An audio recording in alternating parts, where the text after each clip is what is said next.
할렐루야. 우리 이제 2017년 이렇게 하반기가 이렇게 시작됐는데 하반기도 끝까지 승리하시고 우리 하나님 앞에서 아름답게 단장되는 시간 되시기를 바랍니다. 오늘 말씀 이렇게 서두에 이렇게 말씀을 준비하면서 이 매스컴에 이렇게 자꾸 이렇게 보여지는 것들이 무엇이냐면 제가 이제 한 커트를 이렇게 그냥 제 눈에 들어와서 오늘 말씀과 함께 나누기를 원하는데 그 TV라고 해야 되나? TV 프로그램에 보면 그 연습생들을 이렇게 훈련시키고 그 노래든 춤이든 이렇게 해서 연습을 시켜갖고 가수로 이렇게 데뷔를 시켜주는 그 프로그램인데 거기에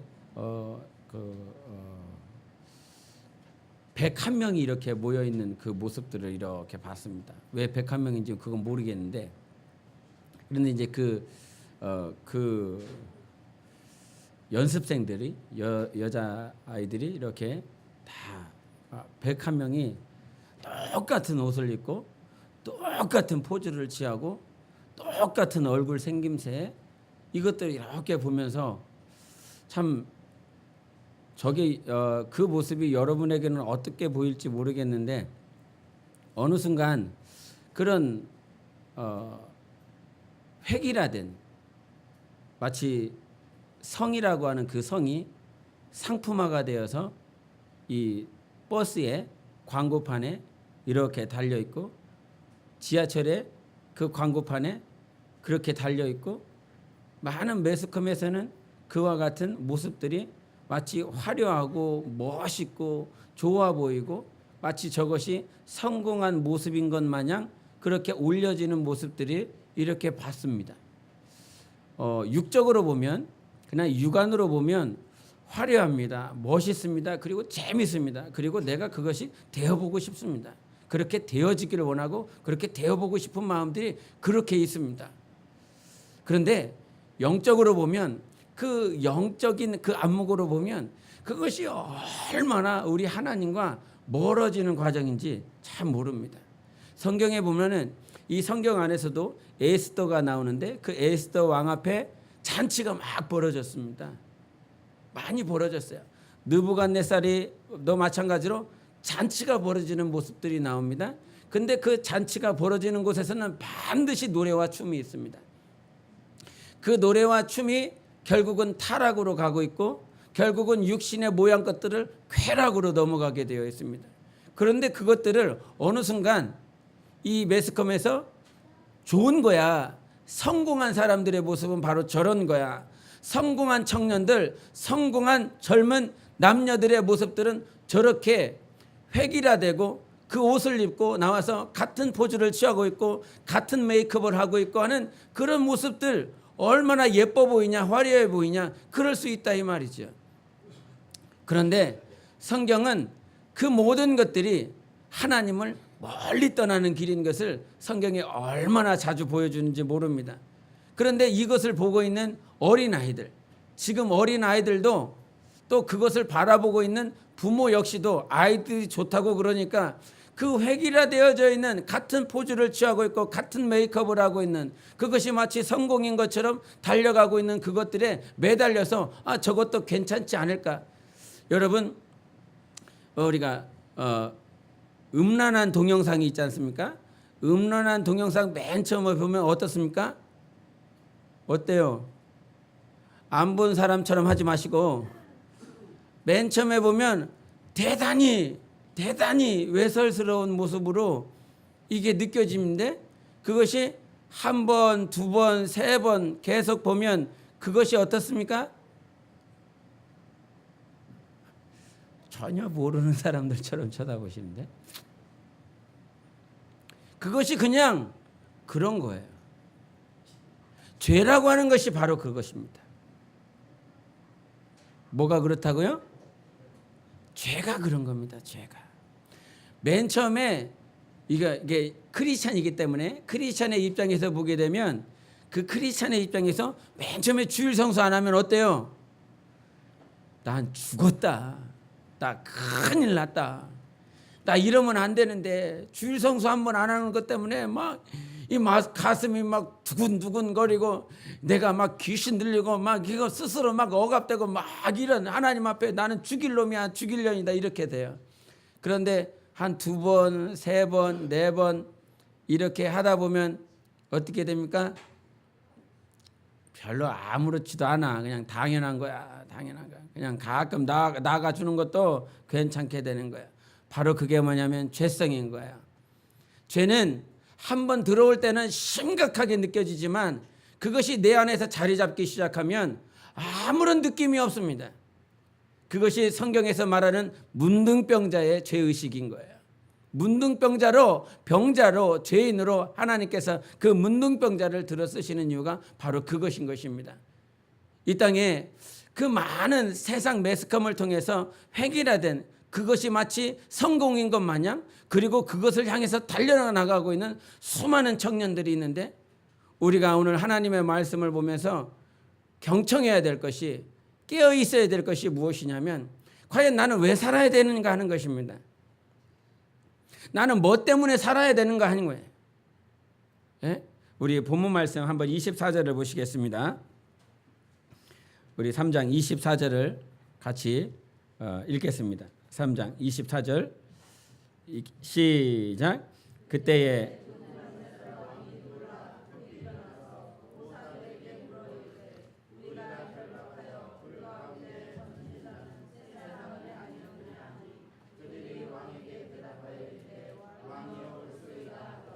아멘. 그 당시의 상황을 여러분이 잘 알아야 됩니다. 지금 사드락과 메삭과 아벳느고 다니엘의 세 친구는 어디에 있습니까? 바벨론에 있습니다. 포로 식민지하에 있습니다. 자기 주권이 없고요. 자기가 원하는 대로 신앙생활을 할 수 없고 자기가 원하는 대로 하나님 앞에 나아갈 수 없고 자기가 원하는 대로 내가 나의 주권을 주장할 수 없는 그런 식민지하에 있습니다. 그런 식민지하에 살아가고 있는 그들에게 있어서 구태여 이렇게 살아갈 수 있을까? 우리가 일제치하에서 친일파라고 하는 친일을 했었던 많은 관계된다 보면 여러분과도 관계되어 있습니다. 여러분의 조상들이니까 우리들의 조상들이니까요. 다 관계가 있을 것입니다. 같은 혈통이니까. 그런데 그 친일을 했었던 많은 그들이 왜 그렇게 살아갈 수밖에 없었냐면 먹고 살아야 되니까.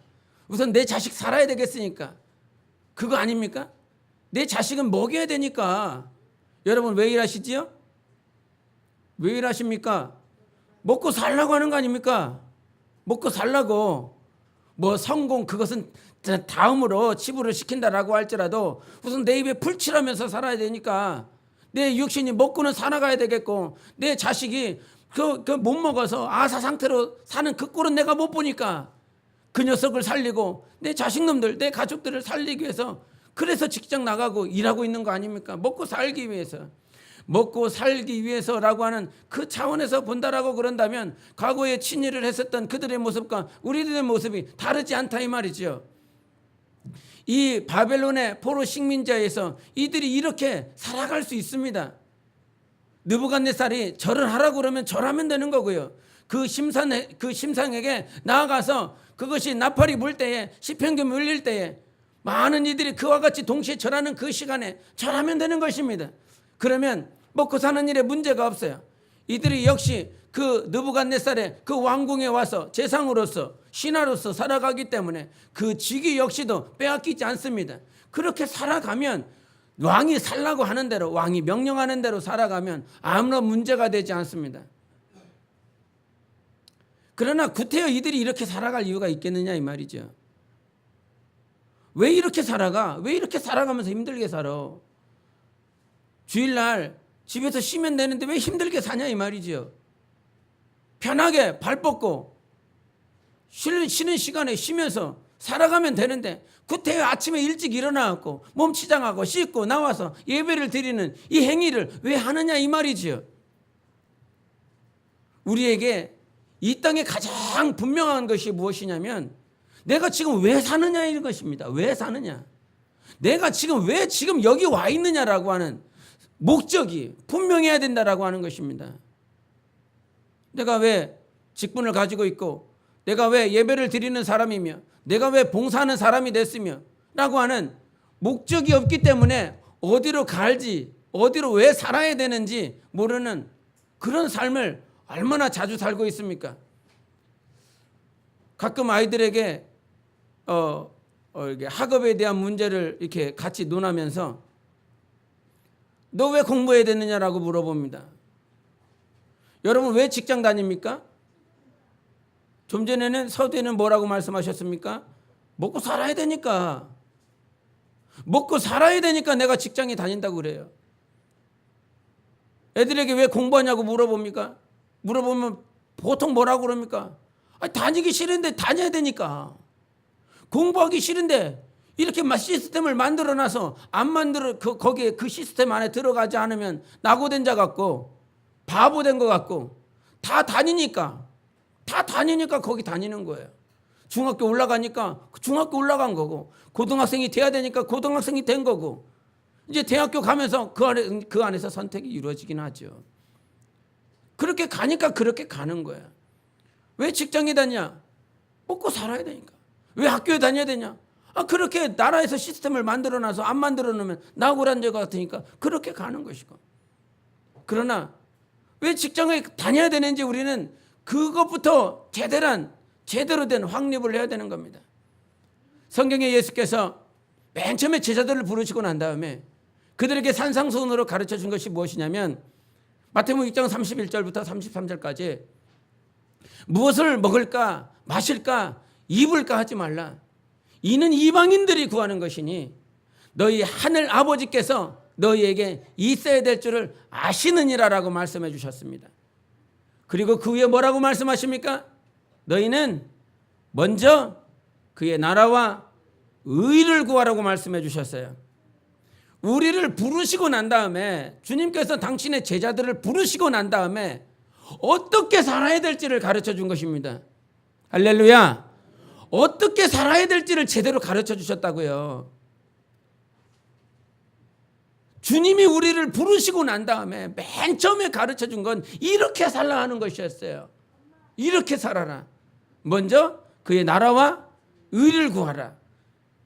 그런데 이 먼저라고 하는 말은 무슨 말입니까? 먼저는 순서상에 맨 앞에 와 있어요? 뒤에 와 있는 거예요? 맨 앞에 와 있는 것이 먼저라 이 말이에요. 그런데 이 순서상의 의미가 먼저가 아니에요. 무슨 말인지 압니까? 순서기 때문에 먼저 요 말을 그렇게 말하지 않습니다. 성경은. 먼저라고 하는 의미는 순서가 아니라 맨 앞에 있는 것 그것에서 먼저가 아니라 가장 중요하다는 거예요. 가장 중요하다 이게. 가장 중요하다 이게. 먹는 거, 마시는 거, 입는 거, 그리고 먼저 그 나라와 의를 구하는 거. 가장 중요한 것이 하나님의 나라와 의를 구하는 것이 가장 중요하다는 거예요. 그리고 덜 중요한 것, 후순위에 있는 것, 그것들은 하나님께서 우리들에게 있어야 될 것을 다 아시다. 다 아시기 때문에 그것들을 하나님께서 너희가 먼저 그 나라와 의를 구하여 가장 중요한 것들을 가지고 살아가면 후순위에 대한 것들은 하나님께서 인도해 주실 것을 가르쳐 주고 있는 것입니다. 그러므로 가장 중요한 것을 먼저 찾으세요. 직장에서 가장 중요한 것을 먼저 찾으라고요. 지금 공부를 하면서 가장 중요한 것을 먼저 찾으세요. 그것은 주님의 영광이라 이 말이에요. 하나님의 나라와 하나님의 의가 가장 중요한 사실이라는 것입니다. 그런데 우리는 그것을 놓치며 직장 생활하고 있고 그것을 놓치며 학교 공부를 하고 있어요. 옆 사람에게 정말 주님의 영광을 위하여 직장에 다니십니까? 물어봐야 됩니다. 자기 자신에게 물어봐야 됩니다. 당신은 정말 주님의 영광을 위하여 학업에 힘쓰고 있습니까? 이게 실제적인 것입니다. 그것이 우리 영혼의 하나님께서 주신 사명인 거예요. 주님의 영광 위하여 사는 것, 하나님의 나라와 의를 위하여 사는 것, 그것이 우리 영혼의 사명이어야 되는데 그 사명 가운데 우리는 다 놓쳐버리고 그냥 먹고 사는 것, 그냥 공부하는 것, 그리고 직장에 다니는 것, 그것이 어느 순간 전부가 되었어요. 그렇기 때문에 영혼이 말라가는 것입니다. 그렇기 때문에 영혼이 잠들어 있는 것입니다. 주님의 영광을 위해서 살아야 되는데 그 목적이 분명해야 영혼이 살거든요. 그 길로 가야 영혼이 소성되거든요. 그런데 그 길이 아닌 다른 길로 가고 있으니 영혼은 오늘도 잠들고 오늘도 엎어지는 것입니다. 그런데 먼저 그 나라와 의를 위하여 살아가다가 우리는 간혹 넘어져요. 하나님, 주님의 뜻대로 살겠습니다. 하나님의 말씀대로 살아가겠습니다. 그러나 어느 순간 엎어지고 넘어져요. 그러나 그것이 실패가 아닙니다. 하나님께서 내 영혼을 다음 단계로 옮기시고 다음 단계로 성장시키는 과정에 불과한 것이에요. 그래서 정말 여러분의 분명한 목적을 먼저 정립하시기를 예수 이름으로 축원합니다. 모든 삶 가운데, 과정 가운데 그 영광을 위하여, 하나님의 나라와 의를 위하여 살아가는 그 과정 가운데 수정해야 되고, 그 과정 가운데서 다시 한번 변화를 시켜야 되는 그런 과정들이 있어요. 야구 선수도 이렇게 보니까 메이저리그로 간 그 많은 야구 선수가 있는데, 그 야구 선수들이 한국에서 이렇게 선수 생활을 하다가 메이저리그로 가면 보통 시작하는 것이 무엇이냐면, 이 한국에서는 투수들이 약 140 정도로, 140km로 이 속도로 공을 던진다면 거기는 150, 160도 막 나오거든요. 그러니까 속도가 메이저리그에서는, 미국에서 그 리그에는 이게 속도가 워낙 빠르다 보니까 한국에서 했었던 그 포즈 가지고, 그 자세를 가지고 공을 치기가 쉽지 않다는 거죠. 그래서 미국으로 넘어가면 시작하는 것이 그 자세부터 간단하게, 불필요한 것들은 다 떨쳐버리고 정말 필요한 스윙만을 해서 그 공을 쳐내기 위해서 자세를 수정해 나간다라고 하는 거예요. 하나님께서 우리가 우리의 삶 가운데 하나님의 나라를 위하여 살다가 때로는 엎어지고 넘어지는 그 과정 가운데 있을 수 있습니다. 그러나 그 과정은 완전한 엎어짐이나 실패가 아니라 우리의 영혼을 다음 단계로 넘기시고 다음 단계로 성장시키기 위한 과정인 거예요. 그 고난을 통해서, 그 아픔을 통해서 자기 자신을 돌이켜보고 진단하며 다시 한번 하나님과 우리과의 관계를 온전하게 세우는 것이죠. 그래서 우리가 이 땅에서 정말 어떻게, 무엇을 하면서 살아야 될 것인가라고 하는 것을 되짚어 봐야 되는 것입니다. 그 첫 번째가 무엇이냐면 자기 영혼을 위해서 살아라 하는 것입니다. 자기 영혼을 위해서. 누구를 위해서 살라고요? 자기 영혼을 위해서 사셔야 됩니다. 7, 80년 동안 자기 영혼을 위해서, 나 영혼아 내 영혼을 위해서 살자. 한번 하겠습니다. 시작. 나 영혼아 내 영혼을 위하여 살자. 나 영혼아 내 영혼을 위하여 살자. 나 영혼아 내 영혼을 위하여 살자. 아멘. 지금 이렇게 사드락과 메삭과 아벳느고가 있었던 그 시대, 그 땅에서 자기의 주권도 없고 자기가 하고 싶은 대로 살아가지 못하고 하나님 앞에 자기의 삶을 드릴 수 없는 그런 상황 가운데서 이들이 처해내고 있습니다. 그런데 그들은 정말 자기 영혼을 위하여 살아가고 있는 거예요. 뜻을 정했어요. 그 바벨론 포로라고 하는 그 나라에서 뜻을 정했어요.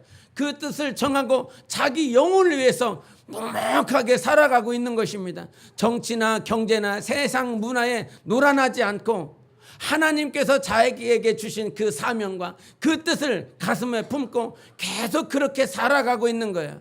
우리는 신앙생활 하다 보면 정치적인 문제들, 경제적인 문제들, 문화적인 문제들, 자기 가정 안에 있는 문제들, 아니면 학교의 문제들, 직장의 문제들에 의해서 자기의 뜻이 얼마나 많이 굽혀지는지 몰라요. 자기가 하나님께 받은 그 말씀을 얼마나 굽히며 살아가고 있는지 몰라요. 그러나 이들은 그 식민지 치하에서도 하나님께서 주신 그 하나님의 뜻을 묵묵히 지켜내며 하나님께서 주신 그 뜻을 그대로 살아내고 있어요.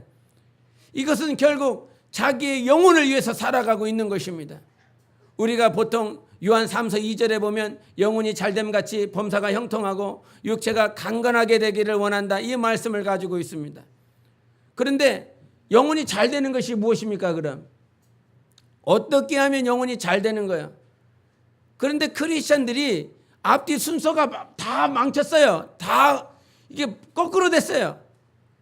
지금 육체가 강건해지려고 영혼이 잘 돼야 돼, 이렇게 생각하고 있어요. 직장의 문제가 아니면 내 삶의 문제가 형통해져야 되니까 오늘 영혼이 잘 돼야 돼, 이렇게 앞뒤 순서가 완전히 뒤범벅됐어요. 절대 그렇지 않습니다. 교회 나오는 것도 교회 안 나오면, 주일 성수 안 하면 마음이 찜찜하니까, 마음이 불편하니까, 그래서 그 자리에 나와 있는 뭔가 앞이 내 일이, 내 장래의 일들이 뭔가 안 풀릴 것 같아, 뒤숭숭할 것 같아. 그래서 어느 순간 교회에 나와 있고 주일 성수라고 하는 그 주일을 보내고 있는 그 모습들이 있다 이 말이죠. 지금 신앙인들이 앞뒤가 다 망쳤습니다. 다 망쳐버렸어요. 순서가 다 망쳤어요. 그래서 과거에 이 요한 3서 2절의 이 말씀을 가지고 정말 그 서울의 큰 교회 목사님이 삼중 축복이라고 하는 그거 가지고 설교를 참 많이 하셨습니다. 그래서 그 성도들은 이 말씀 구절을 다 외워요. 영혼이 잘된 것처럼 범사가 형통하고 육체가 강건해야 된다, 이 말씀을 늘 외우고 다닙니다. 그런데 포커스가 어디에 가 있냐면 범사가 형통한 거, 육체가 강건한 거, 거기에 포커스가 가 있어요. 요게 잘 되기 위해서 그 영적인 것들을, 영혼에 잘 되는 것들을 갖다 들어 쓰는 그 일들로 변질되었습니다. 여러분, 순서가 뒤바뀌면 안 됩니다. 절대로 순서가 뒤바뀌면 안 됩니다. 영혼이 잘 돼야 됩니다. 영혼이 잘 돼야 됩니다. 영혼이 잘 되시기를 예수 이름으로 축원합니다. 영혼이 형통하시기를 예수 이름으로 축원합니다. 우리 옆 사람에게 인사해서 영혼이 잘 되십시오. 정말 영혼이 잘 돼야 돼요. 영혼이 잘 돼야 됩니다. 영혼이 정말 잘 되셔야 됩니다. 우리 같은 목장, 같은 셀 목장 있지만 육체의 모습으로 가지고 이렇게 만나는 것이 아니라 정말 영혼이 잘 되기를 원해요. 우리 청년들의 영혼이 잘 되기를 원합니다. 우리 장년들의 영혼이 잘 되기를 원합니다. 우리 교회학교 영혼들 잘 되기를 원합니다. 뭐가? 영혼이 잘 되기를 원해요. 영혼이 정말 형통해지기를 원하고요. 영혼이 살아나기를 원하고, 영혼이 하나님의 생명으로 충만하기를 원해요. 오늘도 주님이 원하시는 거 그거 아닙니까? 영혼이 잘 돼야 된다. 그리고 범사에 형통한 거, 육체에 강건한 건 뒤따라올 수도 있고 안 따라올 수도 있어요. 우리 앞에 있는 그 말씀이 있는데, 우리 다니엘서 3장 우리 17절 18절을 보시겠습니다. 다니엘서 3장 17절 18절 같이 보겠습니다. 시작. 왕이여, 우리가 섬기는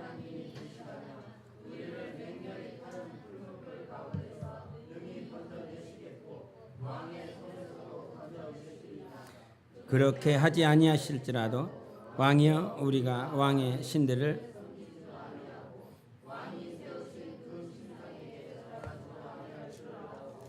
아멘. 18절의 시작이 무엇입니까? 그렇게 하지 아니하실지라도. 이제 과거에는 이 번역 전에는 그리 아니하실지라도 이렇게 번역이 되었었죠. 그래서 그리 아니하실지라도 이 말씀을 해주셨어요. 여러분, 이 신앙이요, 이 그리 아니하실지라도 이 신앙이 얼마나 대단한 건지 모릅니다. 우리는 과거에 기도하면 귀신 나가, 기도하면 병이 낫고, 기도하면 문제가 해결되고, 그 한 과부가 봐라, 그 과부가 그 재판관에게 억울한 일 한이 있어서 그 재판관에 가고 또 가고 또 가고 또 가고 또 갔다. 그 또 갔더니 재판장이 내가 이 여자가 지겨워서 정말 안 되겠다 싶어서 그 여자의 한을 풀어주고 원한을 풀어줬다 않느냐. 그러니 너희들도 그 재판장에게 가라, 재판장이신 예수님께 또 가라, 또 가라, 또 가라, 계속 가라. 우리 하나님이 지겨울이 많지. 우리 하나님 주무시고 계시고 있으면 우리 하나님 깨워서라도, 철회를 해서라도, 금식을 해서라도 우리 하나님 깨워서 네 소원을 받아내야 된다. 그것이 기도다. 우리 이렇게 배웠고 또 그렇게 달려왔고, 그 과정을 통해서 영혼이 성장했습니다. 그런데 어느 순간 하나님의 뜻을 자기 뜻에 굴복하게 만들려고 하는 그런 순간이 있다. 그런 마음들이 있다 이 말이죠. 내 뜻이 하나님의 뜻보다 더 중요해. 내 뜻보다, 내 감정이 하나님의 감정보다 더 중요하고, 내 입장이 하나님의 입장보다 더 중요한 거야. 지금 내 일이 하나님의 일보다 더 급한 거야. 지금 내가 해야 될 저 일들이 하나님의 뜻보다 더 급한 거야.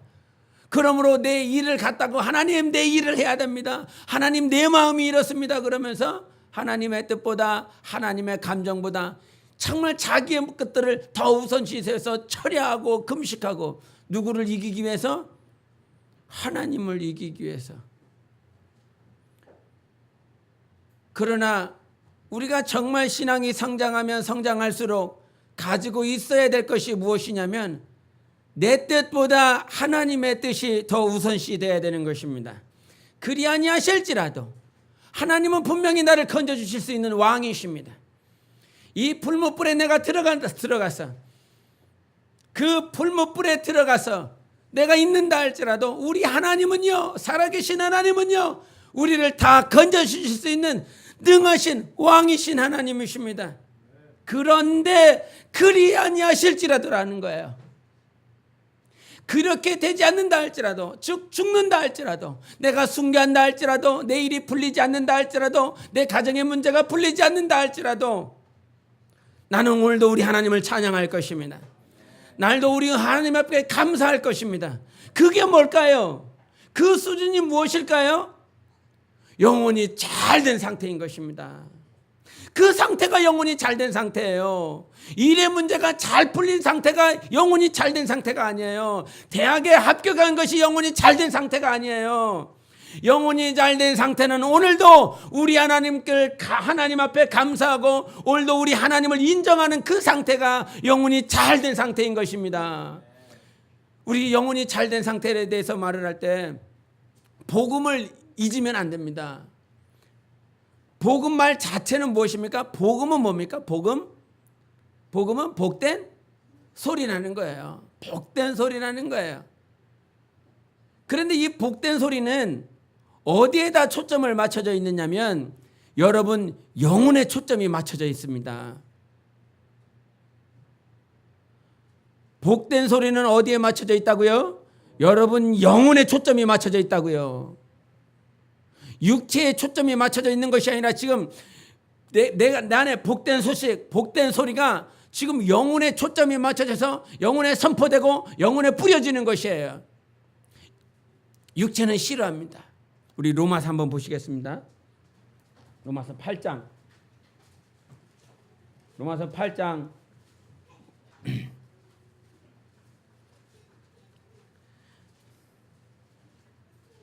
7절과 8절을 우리 일목장에서 한번 읽어주십시오. 로마서 8장 7절과 8절. 7절 8절 시작.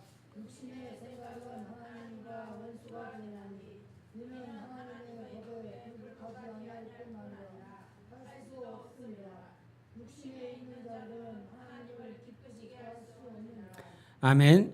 여기서도 육신의 생각과 하나님의 생각, 하나님의 법이 이렇게 분리되어 있어요. 지금 하나님의 말씀은요, 영입니다. 하나님의 말씀은 육신으로 듣고 이해하고 깨달을 수 있는 것이 아니라 성령으로만 깨달아지는 거예요. 그래서 복음이라고 하는 그 복음은 여러분의 영혼을 향하여 지금 오늘도 선포되어지고 있고, 영혼에 오늘도 하나님의 말씀의 씨가 뿌려지고 있는 거예요. 그래서 육신은 힘들고 육신은 고난스러운데, 영혼이 잘 되면, 영혼이 잘된 상태이면 그 영혼에 세상에 어떤 잘 되어지는, 형통이 되어지는 그것 때문에 기쁜 것이 아니라, 하나님의 그 말씀으로 인하여 내 영혼이 잘 되면 세상 환경과 상관없이 내 영혼이 기쁨을 누리게 되어 있습니다. 내 영혼이 감사할 수 있습니다. 하나님을 또한 인정하게 됩니다. 그래서 영혼이 지금 잘된 상태인가? 내가 과연 지금 내가 기뻐하고 웃고 감사하는 것이 세상에서 말을 하고 있는 세상에서 지금 너 잘됐다, 너 성공했구나, 너 왜 이렇게 아름다워졌느냐라고 하는 그 기준에 맞춰 있어서는 안 되는 것입니다.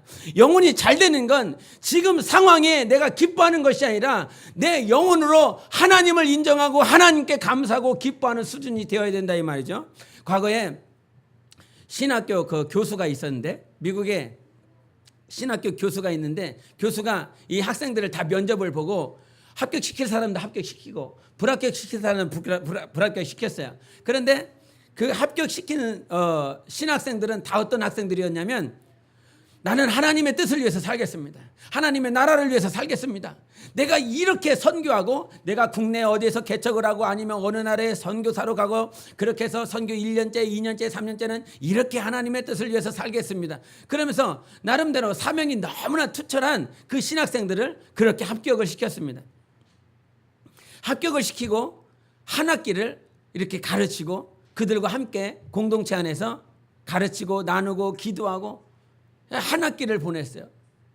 약 180일이라고 하는 시간들을 보내고 나서 교수들이 한 사람씩 이렇게 불렀습니다. 부르고 나서 그들에게 한 말이 있습니다.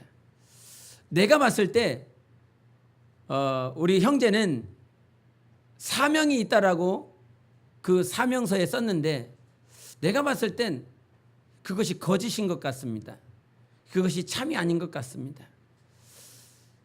내가 권면하는 것은 지금 학교를 그만두는 것이 우리 형제에게 낫겠습니다.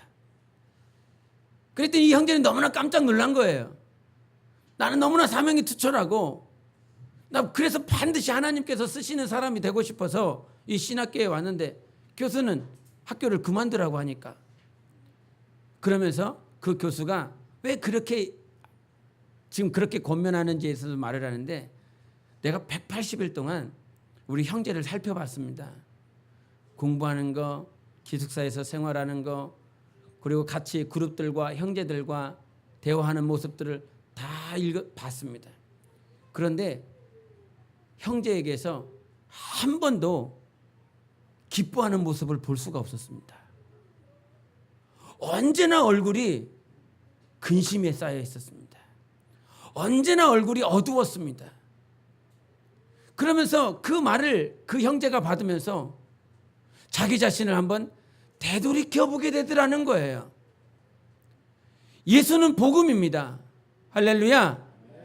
항상 기뻐하라고 말씀해 주셨습니다. 왜? 복음이니까요. 복된 소식이니까요. 세상이 줄 수 없는 복음이다. 세상에 어떤 정치인이나 지도자나 능력 있는 사람이나 돈 있는 사람이 복음을 줄 수 있었지 않았습니다. 오직 하나님의 아들만이, 생명이신 예수 그리스도만이 우리에게 복음을 주고 살렸고, 죄와 저주와 가난과 우환과 질병을 십자가에 다 못 박혀서 사망의 저 지옥구덩이에 빠질 수밖에 없었던 우리를 살려주셨는데, 우리는 어느 순간 범사의 형통이 기준이 되어 있고 육체의 강건함이 기준이 되어서 영혼의 잘됨이 사라져 버렸습니다. 영혼이 잘된 것이 무엇입니까? 오늘도 하나님 때문에 기뻐하는 것입니다. 오늘도 하나님 때문에 감사하는 것입니다. 그러나 우리는 모든 것들을 다 잃어버렸어요. 영혼이 정말 잘 되십시오. 영혼이 정말 잘 돼야 됩니다. 영혼이 축복을 누려야 되는 것입니다. 그래서 아들 예수 그리스도를 우리에게 보내주신 것이에요. 그런데 우리는 이 모든 것들을 다 잃어버리고 그냥 세상의 기쁨, 세상의 성공, 세상의 만족을 향해서 가고 있다 이 말이죠. 영혼이 잘 되는 것은 무엇이라고요? 잘된 기준이 무엇이라고요? 오늘도 기뻐할 수 있는 것입니다. 하나님 때문에 감사할 수 있는 것입니다. 하나님 때문에 기뻐할 수 있는 수준이 바로 그것이 오늘 내 영혼이 잘된 기준이라 이 말이에요. 그래서 영혼이 잘되는 자기 영혼을 위해서 부단히 노력하고 부단히 살아야 되는 것입니다. 그 영혼이 잘되는 과정 가운데서 우리가 놓치지 말아야 될 것은 무엇이냐면 영혼은 성장해야 된다는 거예요. 과거에 10년 전, 20년, 30년 내가 모태신앙에 그 수준으로 계속 있는 것이 아니라 계속 성장해야 나가야 된다라고 하는 것입니다. 성장하다 보니까 뭐가 있어요? 힘듦이 있어요. 힘듦. 우리 한번 본문 말씀을 보시면서 3장 우리 26절을 보시겠습니다. 3장 26절. 3장 26절을 우리 교회학교에서 한번 읽어 주십시오. 3장 26절 찾았습니까? 교회학교 어린이들?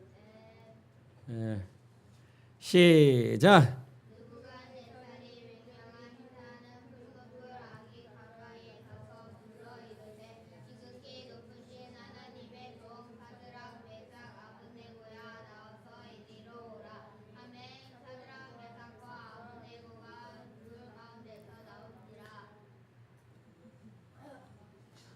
성경을 읽으면 아멘을 보통 하시는데 그런데 여기서 등장하는 단어가 뭐가 있냐면 풀무불이 있습니다. 여러분 풀무 너무 잘 아시죠? 풀무가 뭡니까? 풀무가 뭐예요? 그렇죠. 예. 나이 드신 분들은 아세요. 젊은 분들은 몰라요. 이게 아궁이에 불을 뗄 때 보면 이렇게 바람을 일으켜서 막 돌리는 것이 있죠. 이제 그것을 풀무라고 그러는데 이제 그거는 이제 풀무라고보다 풍로라고 그럽니다. 풍로라고. 그래서 바람을 일으켜서 불을 잘 내게 하는 거. 그래서 성경 안에서도 두 가지 뜻으로 해석이 되는데 하나는 풍로 개념으로 불을 잘 일으키는 그 풀무로 이렇게 해석하는 그 해석이 하나가 있고 두 번째는 뭐가 있냐면 아궁이 화덕으로 이렇게 해석되는 용광로로 해석되는 그 두 번째가 있습니다. 그런데 이 풀무라고 하는 이 풀무 개념은 심판의 개념일까요? 아니면 고난의 개념일까요? 심판의 개념이 더 많을까요? 아니면 고난의 개념으로 이렇게 설명하는 것이 더 많을까요? 우리가 이사야서를 보면 그것이 너무나 잘 나오는데 우리 한번 보시겠습니다. 이사야서는 앞쪽에 있습니다. 이사야서 48장 보시겠습니다. 48장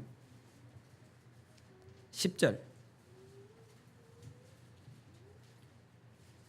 우리 48장 10절은 우리 삼복장에서 한번 읽어보겠습니다. 48장 10절 찾으셨으면 같이 읽겠습니다. 시작.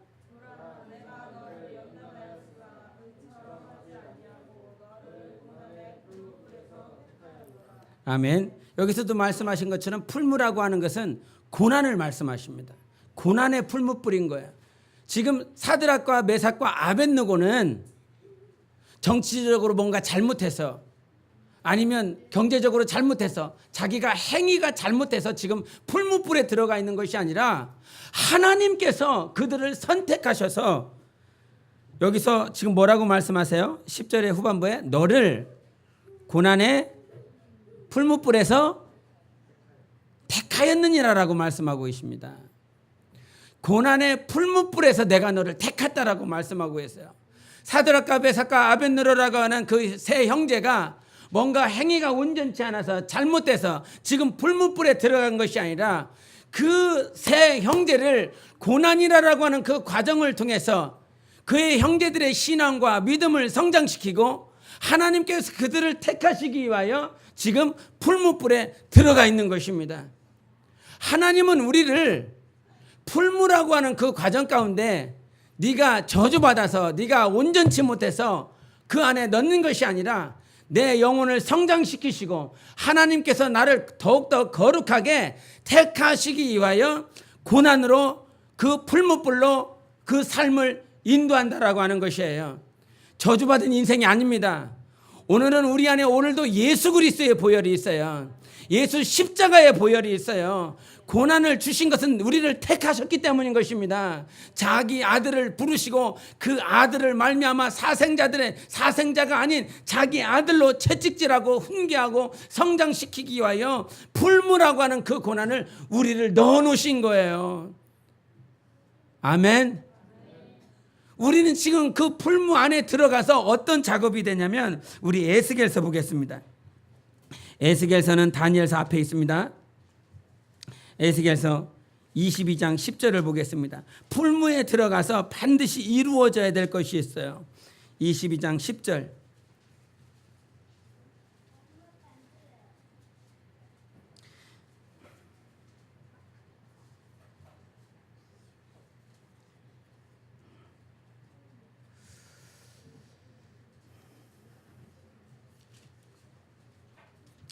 22장 10절을 한번 보겠습니다.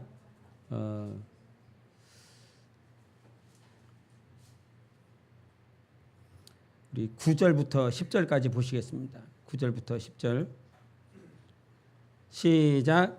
내 가운데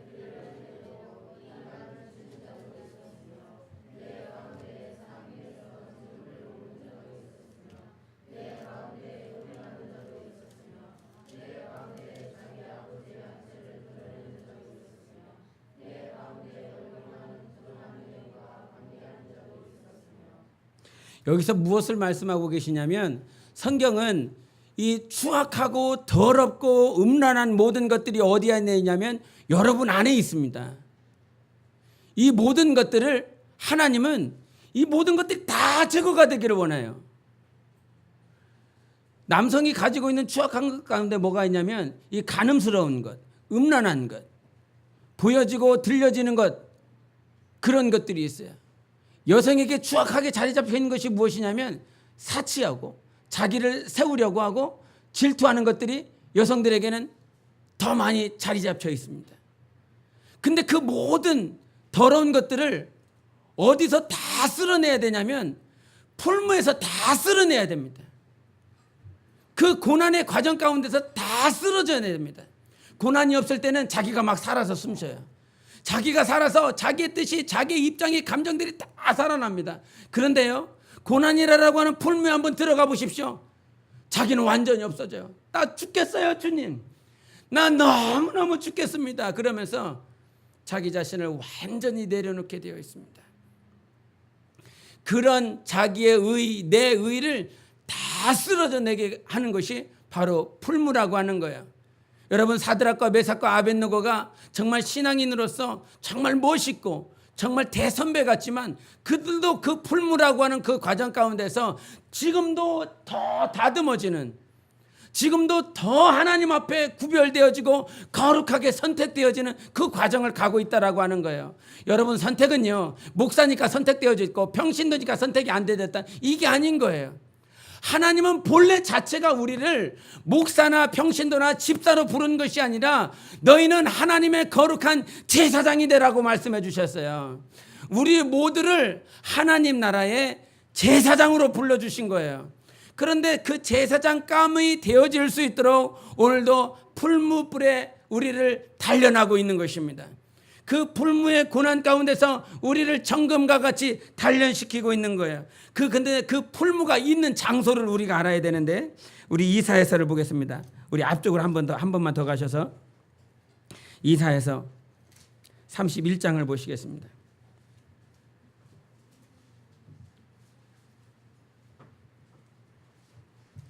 이사야서 31장 우리 9절을 우리 이목장에서 한번 읽어 주십시오. 이사야서 31장 9절을 읽도록 하겠습니다. 우리 함께 눈으로 잘 읽어 주시기 바랍니다. 시작.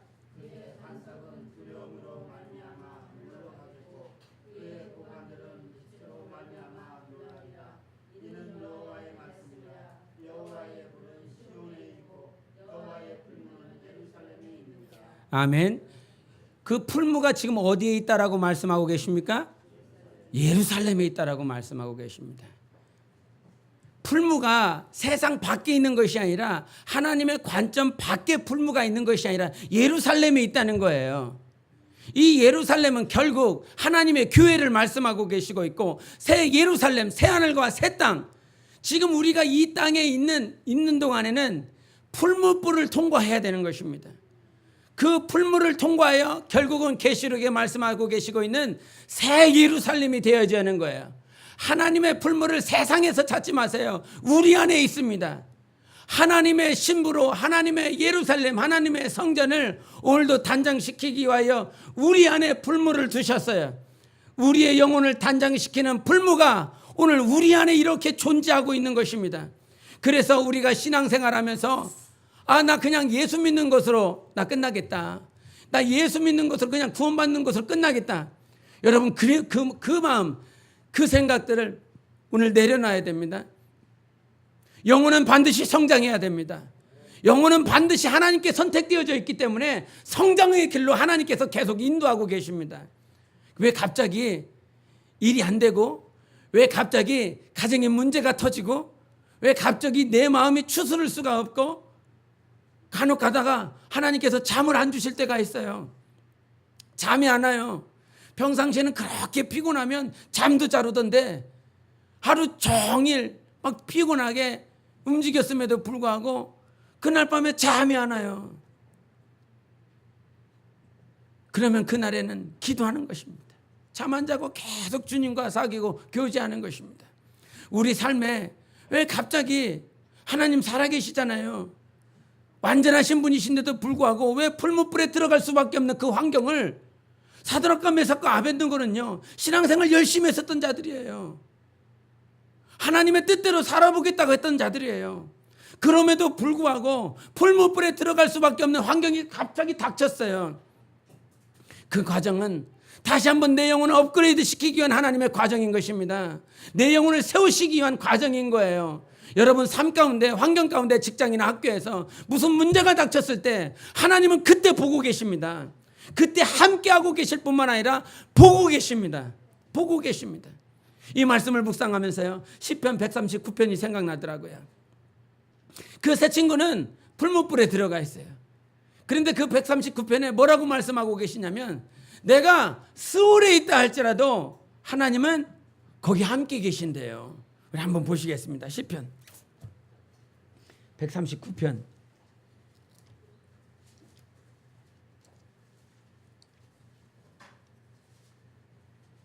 139편 1절부터 3절까지 잘 읽어보십시오. 여기에서 뭐라고 말씀하고 계시는지 1절부터 3절 함께 읽겠습니다. 시작. 여호와여, 주께서 나를 살펴보셨으므로 나를 아시나이다. 주께서 내가 앉고 일어섬을 아시고 멀리서도 나의 생각을 밝히 아시오며 나의 모든 길과 내가 눕는 것을 살펴보셨으므로 나의 모든 행위를 익히 아시오니 8절 9절로 보십니다. 시작. 내가 하늘에 올라갈지라도 거기 계시며 스올에 내 자리를 펼지라도 거기 계시니이다. 내가 새벽 날개를 치며 바다 끝에 가서 거주할지라도 10절도 거기서도 주의 손이 나를 인도하시며 주의 오른손이 나를 붙드시리이다. 아멘. 여러분 1절부터 3절까지 보면 공통점이 뭐가 있냐면요, 하나님이 나를 살펴보시더라 이 말이에요. 그리고 결론은 뭐냐면 나를 아시더라 이 말이에요. 하나님 지금 뭐하고 계세요? 나를 살펴보십니다. 그리고 나를 아시는 분이십니다. 내 마음들, 내 생각들, 내 마음의 저 깊은 것까지라도 오늘도 살펴보시고 내가 지금 어떤지 아시겠다라고 하시는 분이시고요. 8절부터 9절까지를 이렇게 정리를 해보면 하늘에 올라갔어요. 이제 위로 갔어요.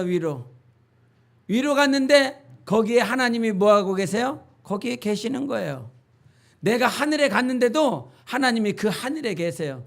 이제 저 위로 갔는데 이제 어디로 갑니까? 가장 밑으로 갑니다. 내려갈 수 있는 가장 밑에까지 내려갑니다. 그 스올에 내려갔는데도 하나님은 거기에 나와 함께 계셨어요. 이제 위로 가고 아래로 가고 이제 갈 때는 어디에 있어요? 옆으로 가는 거야. 정말 새벽 날개를 치며 바다 끝에 저 멀리 수평으로 갈 수 있는, 옆으로 갈 수 있는 가장 끄트머리에 새벽 날개를 치며 바다 끝에 거할지라도 하나님은 거기에 우리와 함께 계시겠다 말씀해 주셨습니다. 할렐루야. 우리 하나님 함께 계시는 분이세요. 우리 하나님 함께 계세요. 그 스올에, 그 스올은 지옥 아닙니까? 불구덩이 아닙니까? 그 뜨거운 가장 불구덩이 아닙니까? 그런데 혹여나 내가 그 스올이라고 하는 거기에 가 있다 할지라도 죄인이 돼서 영원히 심판받을 자로 가 있는 것이 아니라 하나님의 자녀로서, 예수 믿는 자로서, 예수의 보혈이, 예수의 이름이 있는 자로서 저 스올 가장 밑바닥에 내가 가 있다 할지라도 우리 하나님은 거기서 함께 계시는 분이세요. 그 풀무불에 사드락과 메삭과 아벳느고가 거기에 있다라고 할지라도 신들의 아들이 있다라고 말씀하셨잖아요. 거기서 하나님이 그들을 지켜주신다라고 말씀해 주셨잖아요. 우리는 그런 사람들이에요. 어디를 가도 하나님이 함께 하시는 사람. 어디를 가도. 예? 그래서 어디를 가냐 그것이 중요한 것이 아니라 어디를 가도 하나님 함께 하시니까. 어디를 가도 우리 하나님 함께 하시니까. 그런데 어디를 가냐가 중요한 것이 아니라 그 어디를 갈 때 내가 정말 예수의 보혈로 내 안에 예수의 그 심정을 가지고 어디를 가는지 거기서 사는지가 중요하더라 이 말이에요. 우리 하나님은 오늘 이 자리에 함께 계세요. 정말 우리를 살펴보고 계시고 있고요. 우리를 내가 너 안다. 내가 너 안다라고 말씀하시는 분이세요. 어디를 가도 우리 하나님은 우리를 아시는 분이세요. 그러기에 우리에겐 소망이 무엇이냐면 영안이 막 열리기를 원해요. 영적인 안목이 열리기를 원해요. 답답한 게 뭐예요? 예? 하나님은 우리와 함께 계시는데 하나님을 보지 못하는 정말 우둔한 영적인 안목을 가지고 있어요. 계시록을 보면서 계시록 9장에 이런 말씀이 나와요. 나팔이 불렸는데 그 나팔이 불리자 무저갱이 막 열렸어요. 하늘로부터 천사가 왔는데 그 천사가 무저갱 열쇠를 가지고 있어. 이 무저갱 열쇠를 열었는데 그 무저갱을 열었더니 그 안에서 황충이 올라옵니다. 그 황충이 올라와서 5달 동안 하나님의 인을 받지 아니한 자들을 괴롭게 합니다. 이 모습이 우리 눈에 보일까요? 안 보일까요? 계시록의 그 모습이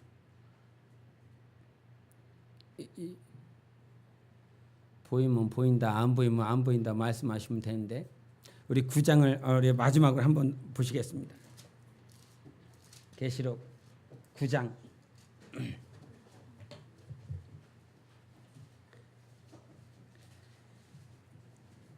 계시록 9장 1절부터 3절까지 보시겠습니다.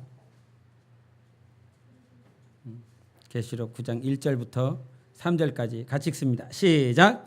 5째 천사가 나팔을 불매 내가 보니 하늘에서 땅에 떨어진 별 하나가 있는데 그가 무저갱의 열쇠를 받았더라. 그가 무저갱을 여니 그 구멍에서 큰 화덕의 연기 같은 연기가 올라오매 해와 공기가 그 구멍의 연기로 말미암아 어두워지며 또 황충이 연기 가운데로부터 땅 위에 나오매 그들이 땅에 있는 전갈의 권세와 같은 권세를 받았더라. 아멘. 무저갱에게서 올라오는 존재예요. 그리고 무저갱이 열렸어요. 그런데 지금 이 모습은 육안으로 확인하는 것이 아니라 지금 성령이 감동이 되어서 성령께서 그를 하늘로 올리시고 그에게 눈을 열어주셔서 이 모든 것들을 다 보여주고 있는 거예요. 그래서 이 5달 동안 황충이 하나님의 인을 맞지 않은 자들, 하나님께서 인을 치는데 하나님의 이름을 그 이마에 두게 하셔서 어린 양의 이름, 하나님의 이름을 어린 양의 인치는 역사가 있는데 그 인을 받지 아니한 자들을 5달 동안 해할 것이라고 말씀해 주셨어요. 그런데 이것은 지금 영적인 것으로 하나님께서 열어주셨기 때문에 지금 무저갱에서 황충이 올라왔구나. 그 황충이 지금 입맞지 않은 자들을 5달 동안 괴롭게 하고, 근데 이 괴로움은 죽어버리고 싶은 심정이야. 차라리 죽는 게 나아. 죽는 것이 나을 것 같은데 죽어지지가 않아요. 그때는 죽어지지가 않아. 하나님의 인을 맞으면 그 황충에게 괴롭힘을 받지 않고 아픔 없이 살 수 있는데 인을 받지 아니하여서 그 더러운 영적 존재에 의하여 5달 동안 죽을 만큼 괴로움을 받아요. 이것은 영적인 안목인 거예요. 지금 성령의 감동을 받아서 요한이 눈이 열린 거예요. 그런데 우리가 이 지금 실상이라고 하는 것은 보여지는 것이 다가 아닙니다. 지금 보여지는 것이 다가 아니라 영적인 것들이 지금 더러운 영뿐만 아니라 거룩한 영들이 오늘도 이 자리에서 활동하고 있거든요. 육안에 여러분이 보는 것이 다가 아니라 오늘도 하나님께서 영안을 열어주시면 이런 모든 것들이 다 보여질 것이라 이 말이죠. 아마 그 당시에 5달 동안, 이때가 되면 5달 동안 그 괴로움은 아니면 전염병이 될지, 아니면 질병의 괴로움이 될지, 아니면 욥이 고통스러웠었던 그 시간들, 막 진물이 나고 막 가려움이 나고 막 그것을 도기로 자기의 몸을 막 긁어도 그 가려움이, 그 아픔이 해결되지 않는 그와 같은 괴로움일 것이라 이 말이에요. 보여지는 것은 육체의 아픔일 수도 있고 전염병일 수도 있고 하는 그런 병들일 거예요. 그러나 영적으로 보면 황충들이 올라와서 그렇게 괴롭히고 있는 거예요. 지금 오늘도 더러운 질병의 아픔들의 수많은 것들이 그렇게 보이지 않는 영적인 존재들이 괴롭힐 수 있는 거예요. 그러나 우리는 그냥 질병에 노출되어서 육적인 것으로만 판단하고 있죠. 하나님의 나라는 비록 우리의 육으로 보이지 않는 것이지만 새 하늘, 새 땅, 그 새 예루살렘은 온전히 지금 존재하고 있는 것입니다. 그 온전한 하나님의 나라에 우리를 부르시고 있기 때문에 우리의 소망은 우리가 이 땅에 살아가면서 이 땅에 살아면서 뭐 하면서 살아갈 것인가? 주님의 나라를 위해서 살아라. 그리고 자기 영혼을 위해서 살아라. 그리고 자기의 영혼이 성장할 것을 소망하고 살아라. 마지막으로 이 보이지 않는 하나님의 나라, 육으로는 보이지 않는 그 하나님의 나라가 분명히 우리의 눈에, 우리 영혼의 눈에 펼쳐질 날이 바로 눈앞에 올 것입니다. 그 하나님의 나라가 소망되어 주시고 이 땅에서 사드락과 메삭과 아벳느고가 그 통과했었던 그 풀무불, 그 단련의 시간들, 고난의 시간들을 넉넉히 이기시는 영혼의 삶을 살아가야 되는 것입니다. 그 고난의 풀무를 이길 수 있도록 오늘도 우리 주 예수께서 우리와 함께 하십니다. 그것이 성경의 핵심인 거예요. 성경의 핵심이 뭐라고요? 하나님이 나와 함께하고 있다라고 하는 거. 성경의 핵심이에요. 어딜 가도 소울에 있다 할지라도, 풀무불에 있다 할지라도, 하늘에 올라간다 할지라도, 새벽 날개치며 저 바다 끝에 내가 간다 할지라도 오늘도 우리 하나님은 함께 하시며 우리의 영혼을 더욱더 거룩하게 구별시키시는 하나님이십니다. 그 하나님과 함께 이 땅에서 무엇을 해야 될지, 왜 살아야 될지가 여러분 영혼 안에 확실히 정립되시기를 예수 이름으로 축원합니다. 이 시간 기도하시며 우리 하나님, 오늘도 내가 왜 사는지, 내가 왜 지금 직장에 다니고 있는지, 그저 먹고 살아가기 위해서, 내 입에 불칠하기 위해서 다니는 인생 되지 말고 정말 주님께서 오늘 말씀하신 대로 하나님의 뜻을 위하여, 영혼을 위하여, 하나님께서 내 영혼의 성장을 위하여, 그 하나님의 나라를 위하여 살라 말씀해 주셨으니 오늘도 고난의 불목 가운데 내 영혼이 선택되어지고 오늘 고난의 불목 가운데 내 영혼이 단련되어지기를 원합니다. 주님, 내 영혼을 성장시켜 주세요. 우리 하나님, 그저 어린아이와 같은 삶이 아니라, 어린아이와 같은 신앙이 아니라 내 영혼이 성장되어서 더욱더 하나님 앞에 선택되어지고 구별되어질 수 있게 달라고 우리 함께 예수여 외치고 기도하시겠습니다. 예수여